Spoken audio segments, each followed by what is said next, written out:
In the first months of the Pacific War, long gray submarines slipped out of Pearl Harbor and Fremantle carrying a quiet belief that they possessed a hidden edge. Packed inside their narrow hulls were rows of Mark 14 torpedoes, sleek steel weapons presented during peacetime as the pinnacle of American engineering. On paper, the torpedo promised speed, accuracy, and a devastating under-the-keel explosion powerful enough to break the spine of a ship in a single blow. It looked perfect, at least in theory. But theory dissolved the moment the submarines met real combat. During early patrols, American captains found themselves lining up ideal shots against enemy ships. Fat transports moved steadily across moonlit seas. Tankers pushed valuable oil toward frontline bases. Escorts patrolled lazily, confident that their zigzags and sound gear kept danger at bay. From periscope depth, these targets appeared almost too good to be true. Captains fired and waited for the violent burst of a successful hit. Instead, they watched disaster unfold in slow motion. Torpedoes streaked toward their targets only to run beneath the ships without exploding. Others detonated far too early, sending pale flashes across the water that revealed the submarine's presence. Some struck enemy hulls with a loud metallic crack but failed to trigger their warheads. The most alarming defect appeared when torpedoes behaved erratically, veering off course or even curving back in wide arcs toward the very submarines that launched them. For the crews who risked everything during each approach, these failures were more than technical problems. They were crushing blows to morale. One example haunted the entire force. On Christmas Eve, the submarine Sargo managed a perfect attack on a Japanese transport near the Philippines. The approach had been nerve-wracking. The waters were shallow, escorts were close, and the captain waited for the precise moment. He ordered a full spread. 8 Mark 14 torpedoes surged forward, each expected to bring down the target in a fiery chain of explosions. None of them exploded. Instead of the thunderous shock of a hit, the men heard the dull sound of torpedoes striking metal with no effect, or the eerie silence of weapons that ran too deep to matter. Minutes later, enemy escorts swept in, forcing Sargo to dive and endure a series of depth charge attacks that shook the submarine from bow to stern. When she finally escaped, the target ship remained afloat, completely untouched. This was not an isolated failure. It was a pattern across the entire fleet. Patrol reports from submarines throughout the Pacific repeated the same grim chorus. Hits that should have crippled enemy vessels did nothing. Premature explosions spoiled ambushes. Carefully aimed torpedoes passed beneath ships without making contact. Over time, officers began comparing experiences and realized the truth that no one wanted to admit. The Mark 14 was deeply flawed. Yet on shore, the official response remained icy. The bureau responsible for naval weapons insisted that the torpedoes were sound and blamed missed sinkings on submarine crews or tactics. Their confidence felt like an insult to the men risking their lives at sea. Commanders who had witnessed failure after failure now found themselves accused of misjudgment rather than supported in uncovering the flaws. Still, the evidence continued to pile up. In wardrooms and bunks across forward bases, officers traded quiet stories of torpedoes running far deeper than their settings, of magnetic exploders that fired too early, and of contact exploders that simply collapsed on impact without igniting the warhead. These accounts matched too consistently across too many boats to be dismissed. Something was fundamentally wrong. Every failed attack carried consequences beyond frustration. Freighters that should have been lying on the seabed continued carrying cargo vital to Japan's war effort. Tankers that should have erupted into flames instead delivered oil to power factories and fleets. Early in the war, the Pacific was swarming with targets. Yet many sailed past unharmed because the torpedoes meant to destroy them refused to do their job. Despite this, the submarines kept going to sea. Crews refined their tactics, strengthened their coordination, and learned to trust one another more deeply than ever. But during every new attack, a single doubt echoed through every mind aboard. When the order to fire came again, would their torpedoes finally strike true? Or would they betray the boat once more and leave the crew to face enemy retaliation with nothing to show for the risk? In Japan, analysts studying reports of submarine encounters noticed something curious. Many attacks failed to sink ships. From their perspective, American submarines seemed troublesome but not decisive. Merchant vessels continued transporting troops, fuel, and supplies across the Pacific with less fear than they should have had. But far away from Japanese intelligence rooms, within a handful of American submarine bases, a quiet storm was building. A few seasoned officers began closely reading the growing mountain of patrol reports, noting patterns that pointed unmistakably to systemic failure. One of these officers had already run out of patience with broken equipment. His frustration would soon ignite a relentless campaign to expose the truth and force the Navy to confront the flaws it had been unwilling to see. The submarines were still sailing.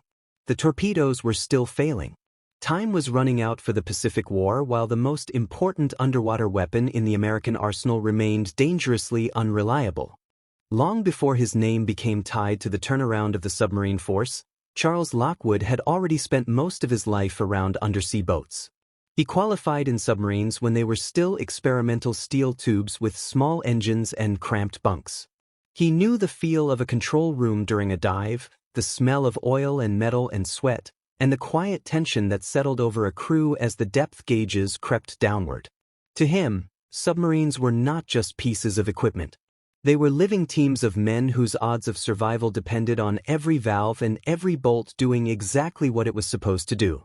When war erupted across the Pacific, Lockwood was far from the front lines, serving in diplomatic and staff roles. From there he read patrol reports and damage summaries that painted a troubling picture. Time after time, submarine captains described targets that should have been sunk. They recorded clear firing solutions, solid hits, and then either a dull thud with no explosion or a premature blast far from the ship. Lockwood recognized a pattern long before it was comfortable to admit. Something was wrong with the main weapon of the submarine force. At first, his concern was one voice among many. The official position inside the higher levels of the Navy remained simple and stubborn. The Mark 14 torpedo had been thoroughly designed and carefully manufactured. It could not be at fault. If ships were not going down, then submarine crews must be misjudging ranges, setting depths incorrectly, or misunderstanding what they saw through the periscope. Lockwood did not accept that answer. He knew too many of the men behind those periscopes. They were not careless. They were not imagining the failures they described. As the war unfolded, Lockwood was sent to command submarines in the Southwest Pacific.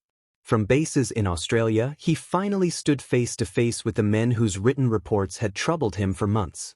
Now he listened to them in person as they described torpedoes that ran far deeper than ordered and exploders that failed as often as they worked. He watched crews return from daring patrols with empty torpedo racks and almost nothing to show for the risks they had taken. The frustration in their voices was unmistakable. Seeing it firsthand hardened his resolve. If the official testing had been wrong, then it was time to test again, this time with no illusions. Lockwood began authorizing live firing trials that were far more realistic than the controlled exercises that had taken place in peacetime. Submarines were ordered to fire torpedoes at fixed cliffs, nets, and shallow test ranges. These shots were not about practice. They were about truth. If the weapons were running too deep, these tests would show it plainly. The results were impossible to argue away. Recovered torpedoes and precise measurements revealed that the Mark 14 routinely ran many feet deeper than the depth setting ordered by the crew. A weapon set to pass a few feet under the keel of a ship might actually be moving far below the target, completely out of reach of its hull. That alone explained a significant portion of the early failures. For months, submariners had been aiming correctly while the torpedoes slid harmlessly beneath their prey. The second major problem came from the magnetic influence exploder, a device meant to detonate the warhead when it sensed the change in the Earth's magnetic field under a ship. In theory, this allowed a torpedo to explode beneath the strongest part of a vessel and break it in half with less explosive power than a direct hit. In practice, variations in the local magnetic field and the stresses of high-speed operation threw off the delicate mechanism. Tests and combat experience began to show that it caused many premature explosions and unexplained failures. Lockwood pushed for a simple but radical step. Turn off the magnetic feature and use the torpedoes as pure contact weapons. It was not an easy decision. Engineers and officials had invested years in the fancy exploder and believed firmly in its promise. Turning it off felt like an admission that a major piece of their work had been flawed from the beginning. But the war would not wait for pride. As more evidence flowed in from the front lines, resistance finally began to crack. Orders went out in several submarine commands to deactivate the magnetic exploders. Submarines would now rely on solid contact with the enemy hull instead of a complex magnetic trigger. Almost at once, the rate of successful attacks began to rise. Captains who had endured string after string of failed shots now watched ships stagger and sink when torpedoes hit as intended. Yet the story of the Mark 14 was not finished. Even with depth settings corrected and magnetic triggers disabled, another flaw lurked inside the contact exploder itself. At high impact speeds and certain angles, the firing pin mechanism could deform rather than move cleanly. Instead of triggering the warhead, it crushed against the exploder body and failed. Once again, live testing and painful combat experience forced the truth to the surface. In one series of tests, torpedoes were fired at a target plate to replicate real battle conditions as closely as possible. Investigators retrieved the unexploded weapons and tore into their noses. There they found clear marks showing how the internal parts of the exploder had bent or jammed instead of sliding as designed. The torpedo had done everything right up to the last fraction of a second, then failed at the final moment. Field modifications followed. Submarine bases began altering the firing mechanisms with stronger parts and improved clearances. Some changes were improvised with the urgency of men who knew that every patrol going out to sea might depend on a handful of small pieces of metal. Through all of this, Lockwood continued to write forceful reports and messages to higher authorities, insisting that the defects were real and that the fleet did not have the luxury of pretending otherwise. He risked his reputation and his future career by pushing against entrenched beliefs inside the bureaucracy. But his loyalty was not to the comfort of the bureaus. It was to the men who dove below periscope depth with their lives tied to the performance of those torpedoes. His persistence earned him more than enemies. It also earned him trust. Submarine captains began to feel that someone in high command finally understood their struggle and was willing to fight for them. When Lockwood was later placed in command of the entire submarine force in the Central Pacific, that trust followed him. He had shown that he would not accept convenient excuses while crews were being asked to risk everything on flawed weapons. By the middle years of the war, the Mark 14 torpedo was no longer the unreliable instrument it had once been. Depth control was corrected. Magnetic exploders were disabled. Contact mechanisms were strengthened. Crews gained confidence that when they worked through the long, tense steps of an approach and pressed the firing key, the weapons leaving their tubes would behave as described in the manuals rather than as cruel surprises. The change did not happen overnight. It was the product of months of hard testing, angry reports, and relentless pressure from leaders like Lockwood who refused to turn away from unpleasant facts. But when it finally took hold, the effect on the submarine campaign was profound. Now, when a captain risked bringing his boat close to a convoy, he could focus his worry on enemy escorts rather than on his own torpedoes. The long gray submarines still slipped through dark seas and deep channels, and every patrol remained dangerous. Yet at last, the steel weapons inside their hulls were becoming what they had always been advertised to be. With the torpedo crisis slowly being brought under control, the submarine force stood on the edge of a new phase in the Pacific War. The enemy still believed that its merchant fleet could move across the ocean with acceptable losses. Supply lines still stretched from distant oil fields to home islands that lived on fuel and food brought by sea.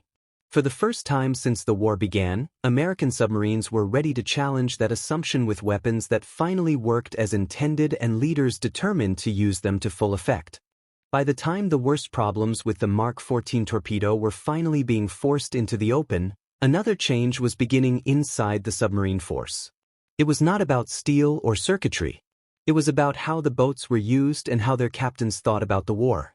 The early patrols had been cautious, built on doctrine written in peacetime when no one yet knew how savage a real campaign against enemy shipping would have to be. Now, with experience written in lost chances and near disasters, a new kind of submarine commander was emerging. Among the most striking of them was Dudley Morton. He took command of the submarine Wahoo at a moment when the war in the Pacific could still have gone in many directions. Wahoo was not an especially large or unusual boat. She was just another long, narrow hull of the same class that filled the piers at forward bases. What set her apart was the way Morton intended to fight her. He believed that a submarine should not lurk timidly on the edges of a convoy, hoping for a single perfect shot before slipping away. Instead, he pushed for aggressive, repeated attacks that would batter an entire enemy formation until escorts could no longer protect it. The ocean, in his mind, was not simply a place to hide. It was a hunting ground where speed, surprise, and bold decisions could offset the limited number of boats available to the United States. Morton studied charts crowded with Japanese shipping routes.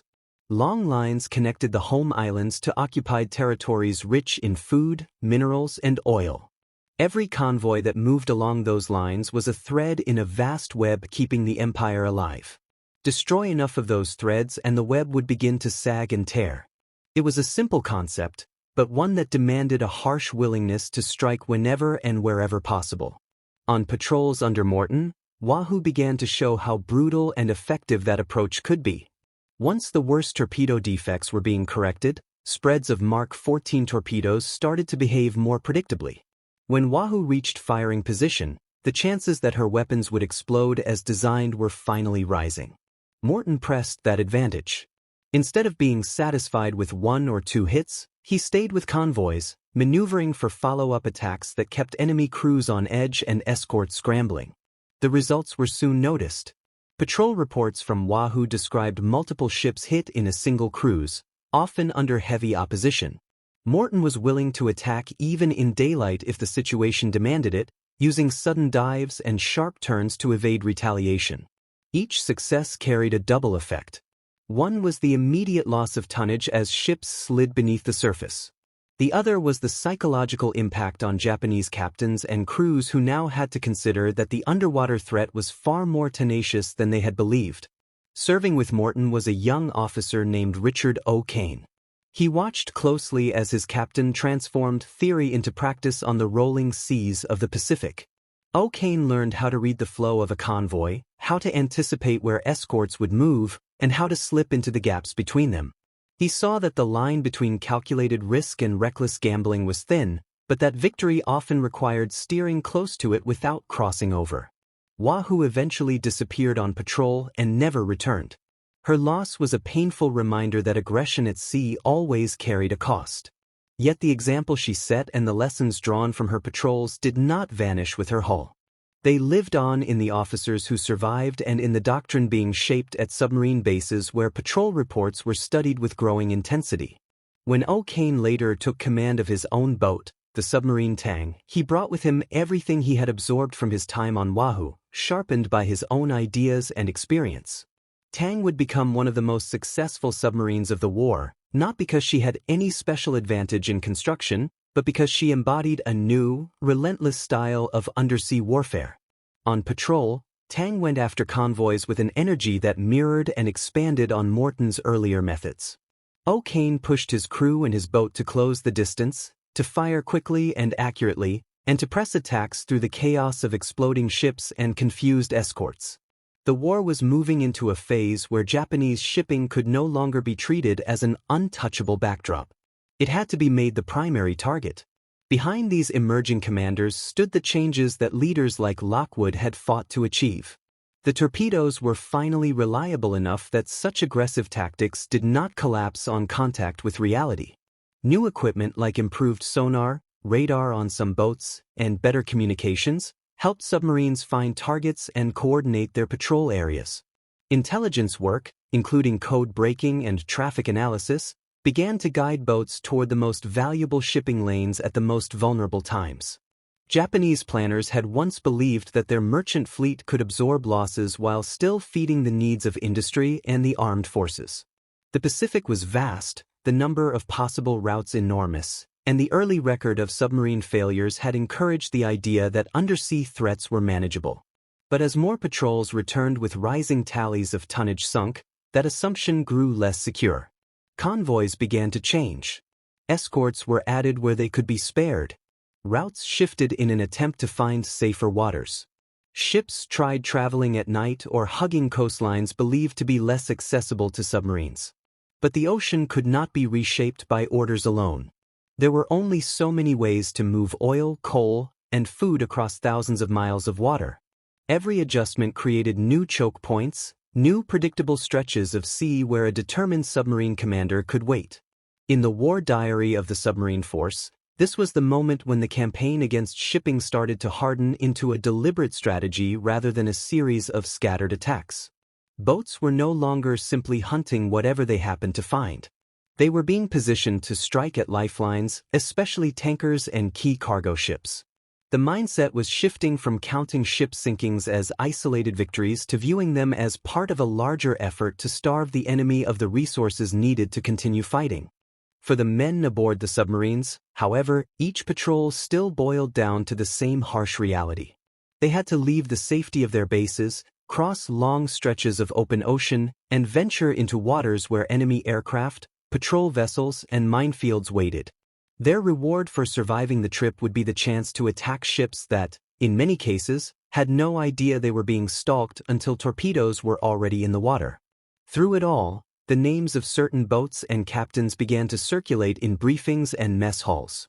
Wahoo, Tang, and others like them became shorthand for a new standard of performance. The tales were not told as romantic legends. They were studied as examples of what could be done when a submarine combined working weapons, skilled crews, and bold leadership. Yet even as the tonnage figures crept upward and Japanese supply lines began to feel real strain, the full weight of what the submarine force could do had not yet been realized. The Pacific still held huge enemy warships, massive tankers, and heavily escorted convoys that had never faced a truly confident and experienced undersea opponent. The Japanese admirals who still viewed submarines as a limited nuisance did not yet understand how quickly that perception was about to change. The groundwork was now in place. The torpedoes were finally lethal. The commanders were no longer learning their trade for the first time but refining it through repeated, hard-fought patrols. Intelligence and strategy were aligning to focus their efforts on the most painful points in the enemy system. Somewhere ahead lay the moment when all these elements would come together in single, devastating blows against targets the Japanese high command had considered almost untouchable. The quiet hunters of the deep were moving steadily toward that turning point, one patrol at a time, as the war at sea tightened around an island empire that still depended on oil and supplies flowing across vulnerable water. As the new style of submarine warfare began to take hold, the focus of the campaign slowly narrowed onto one crucial target. It was not battleships or carriers, impressive as they looked on the pages of intelligence reports. It was something far less glamorous and far more vital: tankers loaded with oil. From the very beginning, the empire at the center of the Pacific War had lived on fuel that did not come from its own home islands. Tankers carried crude and refined oil from captured fields in the south, threading long routes through dangerous seas toward refineries and naval bases. Every destroyer that patrolled, every carrier that launched aircraft, every factory that poured smoke into the sky depended on those tankers arriving on time. Without them, the great fleets and heavy industry were nothing more than silent metal. At first, this vulnerability was more a theoretical insight than a practical plan. Submarines attacked whatever they could find. Freighters, troop transports, tankers, even small coastal vessels were all potential targets. The war was still in its chaotic early and middle phases, and boats at sea could not afford to be picky. But as intelligence improved and commanders looked carefully at what hurt the enemy most, the picture shifted. Shipping records and captured documents made one thing clear: oil shipments were the bloodstream of the empire. Interrupt that flow for long enough and everything from bomber sorties to training exercises would begin to shrink. So the submarine force started to treat tankers not just as good targets, but as the targets. Patrol orders began to emphasize routes known to carry fuel from the southern resource areas toward the home islands. Narrow straits, predictable choke points, and coastal approaches to refineries and storage ports became hunting grounds. Submarines lingered in these places, listening for the distinct sounds of heavily loaded tankers and scanning horizons for the outlines of ships whose tall, blocky profiles marked them as carriers of oil. When a tanker was sighted, an entire patrol might pivot around it. Captains risked staying on the surface longer in darkness to gain position. They accepted more aggressive approaches through escort screens, knowing that a successful strike on a large tanker could have more strategic impact than sinking several smaller freighters. A single fully loaded tanker represented months of fuel for destroyers, planes, and trucks. Destroy it, and those machines would be left idle or forced to operate on a ration trickle. By the middle of the war, a pattern emerged. Submarines returning from the South China Sea, the waters around the Philippines, and the sea lanes leading toward the Japanese home islands began reporting an increasing share of tanker sinkings in their patrol summaries. Torpedoes that now worked reliably tore into the sides of these fuel carriers, turning them into towering columns of flame that lit up the night sky and coated the surrounding sea with burning oil. For the crews, the sight of a tanker erupting into fire carried a grim satisfaction. They understood that they were not simply destroying a ship. They were removing thousands of tons of fuel that would never reach enemy airfields or naval bases. Each burning hull represented countless aircraft that would not fly and warships that would struggle to leave harbor. Japanese planners felt the effect gradually, then sharply. At first, they adjusted by rerouting ships, slowing consumption, and scraping together older vessels to replace those lost. But the math refused to bend. There were only so many tankers to begin with and only so many routes that could be used. Submarines were now waiting on most of them. Reports from the enemy side, gathered after the war, showed how the noose tightened. Training flights for pilots were cut back to conserve fuel. Warships spent more time tied to piers, their crews drilling on deck instead of at sea. Large naval operations had to be planned around limited fuel reserves, with commanders calculating not only what a battle might cost in ships and lives, but also whether they could even afford to send major forces out and still have enough fuel to bring them home. All of this pressure was created by small groups of men in narrow steel hulls, often unseen, operating thousands of miles away from the grand strategy discussions that counted their results. The physical experience of this tanker war was harsh and repetitive.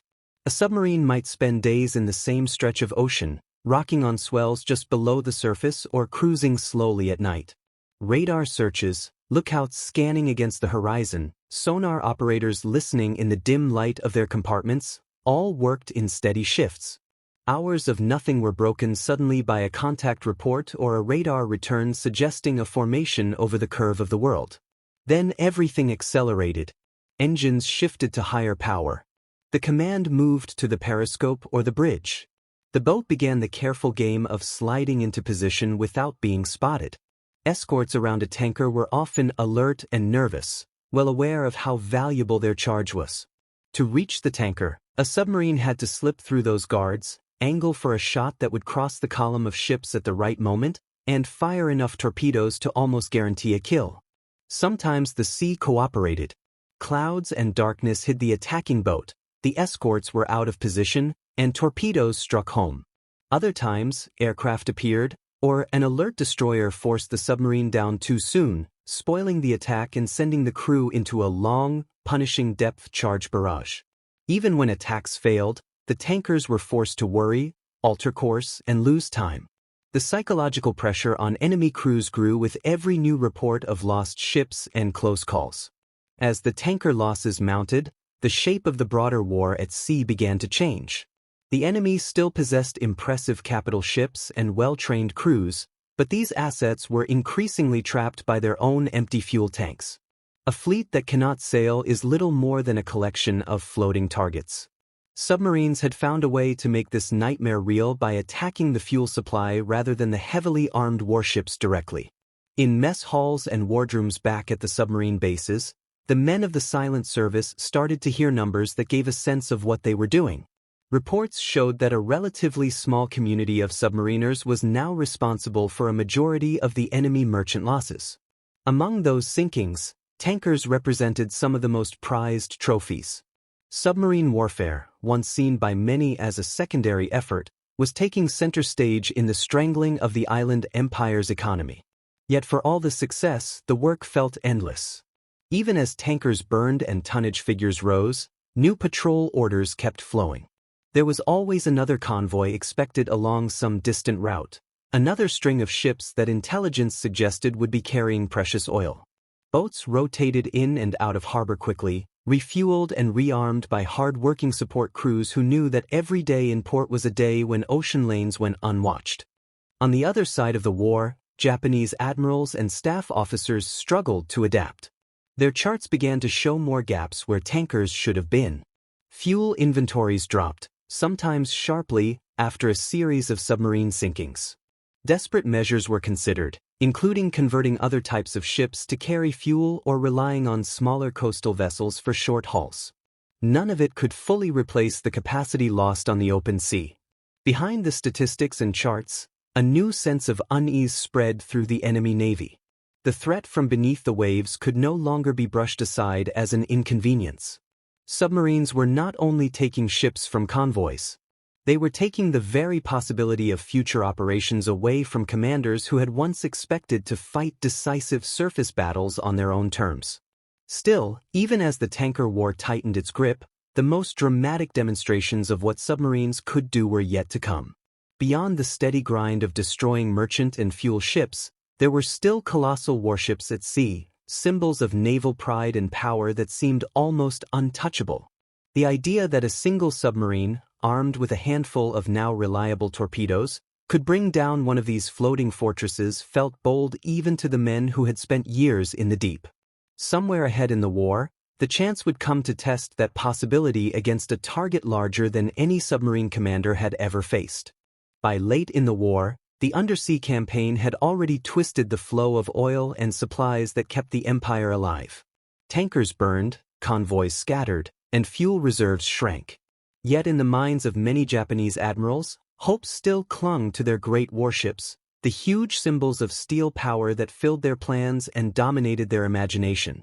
Among these giants was a newcomer, a ship that blended secrecy, size, and expectation into one hull.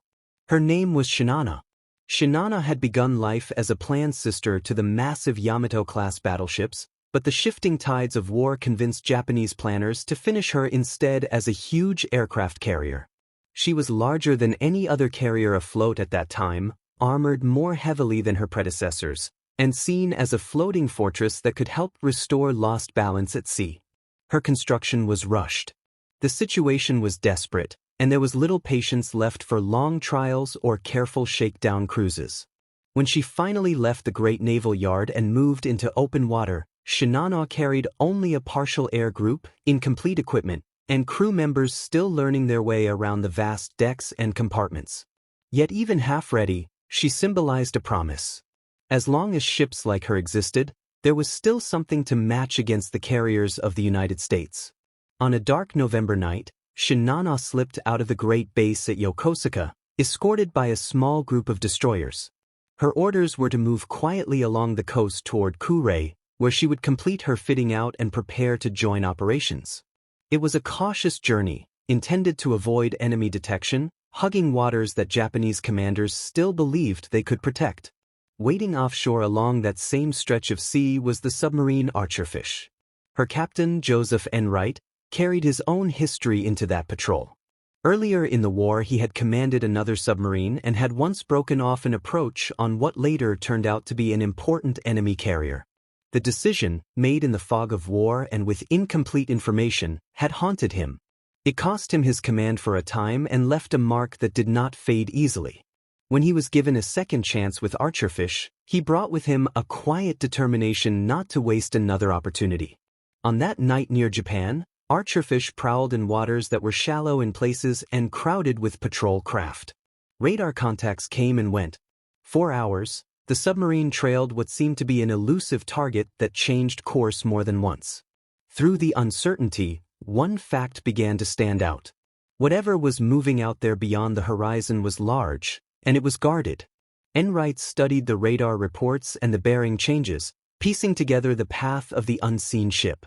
The target seemed to be zigzagging, altering course as if worried about exactly the kind of attack Archerfish could deliver. That pattern, and the strength of the radar echo, hinted at something bigger than a normal transport or merchantman. The risk of staying on the surface near the enemy coast was high. Patrol aircraft and fast escorts could appear at any moment. But Enright kept his submarine shadowing the contact, adjusting his own course each time the target swung away or back. His crew worked in tense silence, tracking numbers, noting speeds, and feeding him the data he needed to form a plan. Eventually, the picture came into focus. The big ship was following a pattern that allowed Enright to predict its likely path ahead. He decided to gamble that the next leg of the zigzag would carry her across a line Archerfish could reach. He ordered his submarine into position, then took her down into the dark water to wait. Inside the hull, the atmosphere shifted from long watchfulness to focused urgency. Torpedoes were made ready in the bow tubes. Men at depth gauges and trim pumps adjusted the boat carefully, keeping her at the right depth in the coastal waters. Sonar operators listened for the growing rumble of engines. Everyone aboard knew that if this contact turned out to be as large as it seemed, this might be the strike of a lifetime. As the unseen ship approached, Enright raised his periscope and caught his first real glimpse. Even in the limited view, the outline was enormous, a high hull and broad flight deck cutting through the water. He could not know its exact identity in that moment, but he understood enough. This was no ordinary transport. He waited a little longer, letting the line of bearings swing across his planned firing point. Too soon, and the spread might pass ahead of the target. Too late, and the escorts could close the range before Archerfish had time to dive deep and evade. When everything aligned, he gave the order. One after another, torpedoes left the bow tubes, each one a trail of compressed air and steel power pushing out toward the massive shape. The crew counted the seconds, straining to hear through the hull. The ocean outside was invisible to them now, reduced to the sounds carried through water and metal. Then, distant and muffled, came the first explosion. Another followed, and then another. Multiple blasts rolled through the sea, the echoes overlapping in the sonar room and rattling faint dust from the fittings. The men of Archerfish could not see the target, but they knew that something very large had been hit, and hit hard. With the torpedoes away, the submarine dove for safety. Escorts were already reacting, their propellers racing and their search beams stabbing the darkness above. Depth charges began to fall, each one sending pressure waves pounding against Archerfish as she twisted and changed depth to throw off the patterns. The next hours were a long contest between the hunters and the hunted beneath the black water. When the last explosions faded and the escorts finally gave up the chase, Archerfish eased away, her crew exhausted but alive. They knew they had struck a major blow. Exactly how major would not be clear to them until later. Only after the war, when records from both sides could be compared, did the full scale of that night become undeniable. The huge target Archerfish had stalked and destroyed was Shinana, the largest aircraft carrier in the world at that time, a converted battleship hull packed with armor and hope. Enright's torpedoes had found weaknesses in her hurried construction and incomplete damage control preparations. Flooding spread faster than her crew could master it. Hours after the attack, the giant capsized and slipped beneath the waves, taking more than 1,000 men with her. For the Japanese Navy, the loss was more than a matter of tonnage. It was a psychological wound. A ship that had been conceived as a symbol of recovery and strength had been sunk on her first voyage, not by enemy aircraft or an opposing fleet, but by a single submarine operating almost alone along the coast. In staff rooms and flag cabins, the realization sank in. Submarines, those relatively small, hidden threats that many had once regarded as an annoyance to be managed, had just erased a warship larger than any battleship sunk in the conflict. The undersea enemy had shown that no hull, however thick or grand, could count on size alone to save it from well-handled torpedoes. Combined with the relentless destruction of tankers and merchant shipping, the sinking of Shinana helped complete a change in how Japanese admirals viewed the underwater war. Fear was no longer an abstract possibility projected onto charts. It was a hard fact carried in the stories of survivors, the gaps in convoy schedules, and the sudden absence of a ship that was meant to shape future battles. Far below the surface, the men of the silent service went on with their patrols, seldom aware in the moment of how their individual actions rewrote the balance of power at sea. For them, Archerfish's triumph was one more dangerous encounter survived, One more entry on the long list of sinkings that filled the war diaries.